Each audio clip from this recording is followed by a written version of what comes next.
À la fois, c'est un système qui a la capacité à dialoguer de façon dynamique, c'est-à-dire que le système ne connaît pas la prochaine question à poser, il la découvre en fonction du raisonnement qui conduit. Donc il y a une interactivité qui est très forte. Et la deuxième particularité de ce système, c'est d'avoir la capacité à produire des textes intelligents et structurés pour commenter les situations, et on rédige du texte en langage naturel. Dès 2007, quand on est rentré dans cette structure, on a transformé une invention en innovation. On a passé donc 2-3 ans à reprendre cette techno et à la rendre disponible, et à industrialiser les process. Et ensuite, on s'était dit, dès qu'on a 10 clients en France, donc 10 références solides, on partira aux États-Unis. Donc on a mis 2-3 ans à obtenir nos 10 références sur le marché français. Et dès que cette étape a été franchie, on a créé une filiale sur place, donc à Dallas.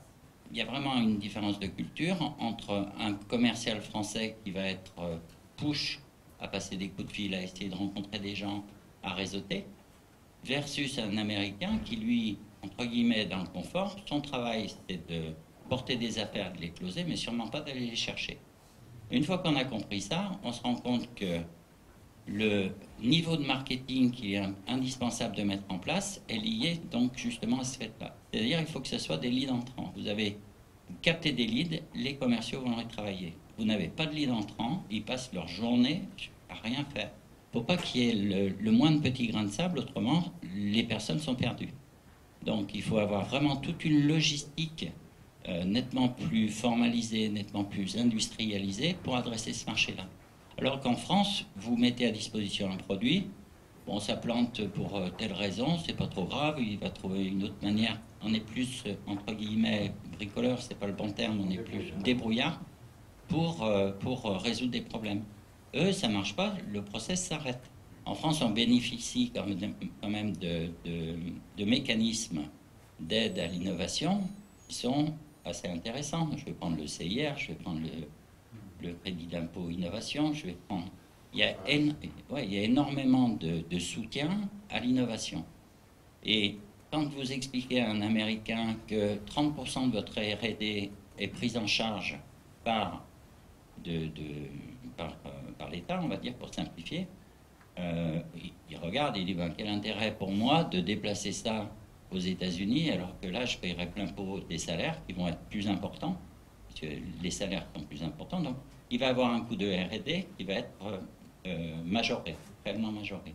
Donc il est pragmatique, à mon sens, à dire c'est une techno française, elle reste sur le sol français, il y a des financements français, on va jouer la carte complète.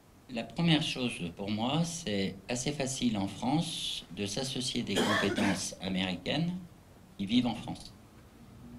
Donc ça c'est pas des coûts très lourds, mais c'est facile d'embarquer un Américain, une Américaine ou 2 ou 3 dans des équipes pour avoir un retour sur l'état d'esprit d'un Américain face à une techno, face à une innovation.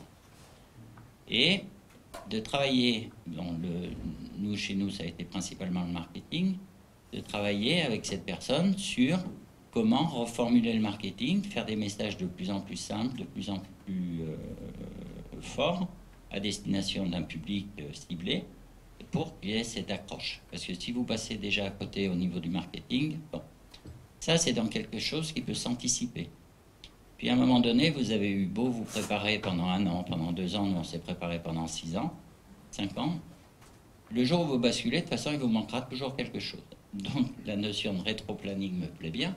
C'est, j'ai une deadline, et en fonction de cette deadline, donc, quelles sont l'ensemble des tâches que je dois mener pour être le plus à l'aise une fois que je vais arriver, parce que je sais que je vais avoir de toute façon des difficultés locales à prendre en compte, et il va falloir que je m'adapte en permanence.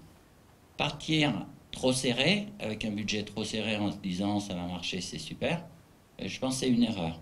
Il faut réellement se donner 12 mois à 18 mois de cash pour financer une structure et lui laisser le temps de s'adapter à un marché et de se faire reconnaître sur un marché. Pour démarrer vraiment une start-up aux US, il faut y aller avec $1 million.